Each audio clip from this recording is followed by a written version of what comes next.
Is it work? Is it a hobby? Is it for fun? You have to make yourself do it. And sometimes it's all of those things. Are you guys shoe people or no shoe people in the house? We're no shoe people. Big reason why is because you're out here doing farm stuff and stepping in whatever. I have indoor. I take my boots off, put those on. Oh gosh, this reminds me. I'm supposed to take eggs to the pigs. We're in that spot. We go from hardly any eggs to more eggs than we can eat. I never fix my hair, folks. There's hats all the time. I think with creating, sometimes it just happens. It's like with everything else. You know, sometimes you do it because it's just fun. And sometimes you have to make yourself do it. I have to make myself sit down with my guitar, with a notebook or my computer, and make myself do it. And today's kind of one of those days. I'm making my coffee here. You know, some days I want to create.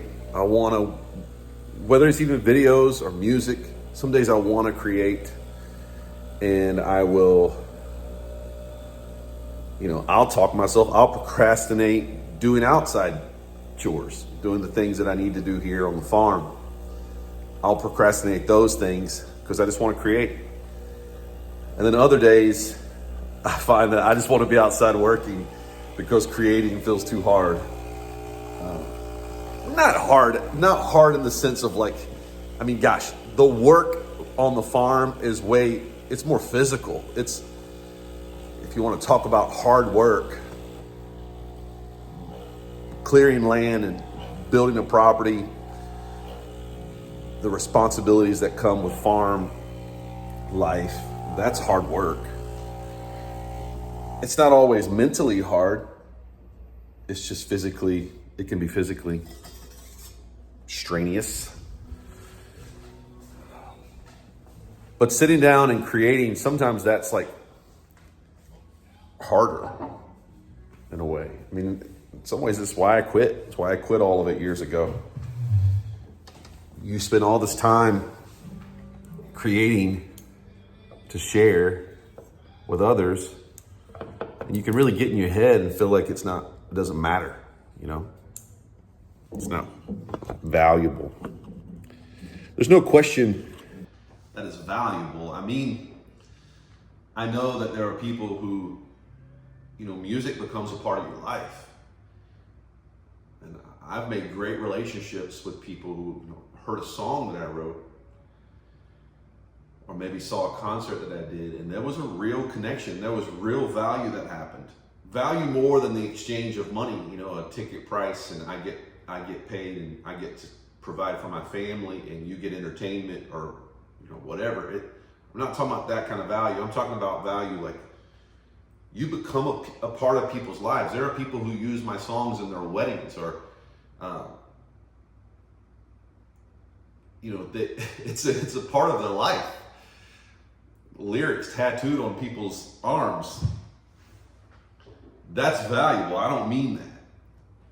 I'm just talking about as a creative, you get in your head. And for every person who loves a song, there's somebody who hates it. Or someone who just dismisses it.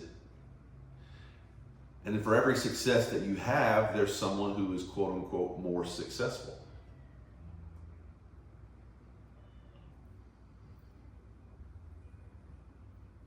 When I was an artist, I would struggle with that. And I imagine every artist struggles with it to some degree. Is what I'm doing valuable? Beyond just the money I make. Back when I was touring, when I was a recording artist, I would get done with a tour.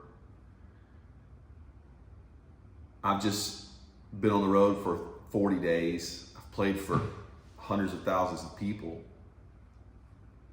And I've made good money. And I would come home and just feel like I hadn't done anything. We lived up in Franklin when I bought this farm. and it was just trees. There was nothing out here. But I would get done with a tour and I would just come down here and spend the day running my chainsaw, because I would just get this feeling of accomplishment. If I came out here and I spent all day long on my tractor bush hogging this field that I'm now looking at the end of the day, I could stop and look over it and I had done something. I had accomplished something. And I think sometimes as a songwriter, you create something, you share it with someone, and you don't get to see the result. If it makes them smile, that's valuable. If it makes them feel an emotion, that's valuable. If it walks them through a hard time, if it celebrates a moment in their life that they'll never forget, that's valuable. But often the songwriter doesn't get to see that. I keep a lot of journals. I have notebooks, journals, they're all around, and I process thoughts in them. Of course, I write songs in them. I make to-do lists in them. If I were to write a journal entry in this about my day, if I were to write out my thoughts and process ideas, is it valuable in and of itself? I believe it is. I believe it is valuable if you were to sit down with a notebook today, write out your thoughts, process where you are in your life, with your marriage, with your kids, with your goals. I believe if you wrote all that down and you closed that notebook and you put it in a drawer by your bed and no one else ever saw it, I think that is valuable. And so for me to write a song just for myself in my house and never share it with anyone, never turn on the phone, never play it for my family, but that song is me processing an idea. It's me thinking through who I am in this world or how I view this world. I think that's valuable. Now, if I were to take this same notebook and I were to write something for you, something that I would hope would help you through a hard time, that would lift you up, that would help remind you of what really matters in your life. And I would take this notebook, and after I've written all that down, I would take this notebook, and instead of putting it in a drawer by my bed, I would slide it under your door. I don't get to see your reaction. I don't get to see you reading it. I just pass it under the door and I leave. And you open that up and it means something to you. It becomes a part of your life. That takes the value, in my opinion, that takes the value to another level. I don't know it. I don't get to know how it affected you. I mean, unless you write me a letter and you come slide it back under my door. But for most people, they don't do that. They consume music, they listen to something, and the artist never knows. So I have to walk away not knowing if it meant anything to you, and then make myself sit back down the next day and write another letter to someone else. And I'll be honest with you, sometimes that is very difficult for me. I would rather just close the book and go outside and start my chainsaw and clear that new field, because then at the end of the day I can come down and I can look at it and I can feel good about doing something. And for 7 years, that's what I did. I refused to write. If I had a song idea in my head, I would kick it out. It's not worth anything. I told myself the more valuable thing was for me just to be here. And I do believe that still. I still believe that the most valuable thing I can do is be a great husband and a great dad. There's no part of me that questions that. And I'm committed to being here in this place, creating a place of belonging for my family. But last year something hit me that those things don't have to be at odds with one another. Not anymore. Not with a phone. that with a tap of a button, I can record, and another tap of a button, I can send out that song, that message. I can slide it under doors everywhere. And I can do that while making dinner for my family, while being here in this place, living my convictions. So I didn't have an excuse anymore for continuing to bury the gift. With that, I want to say a little bit about what I think the gift is. I don't think that my gifting is songwriting. I don't think that my gifting is singing or playing guitar. I don't really believe that that's my gift. I believe that the gift given to me is the gift of connection. That I have the ability to connect with people, to feel where they're coming from, and in a short matter of time, make friends with someone I don't know.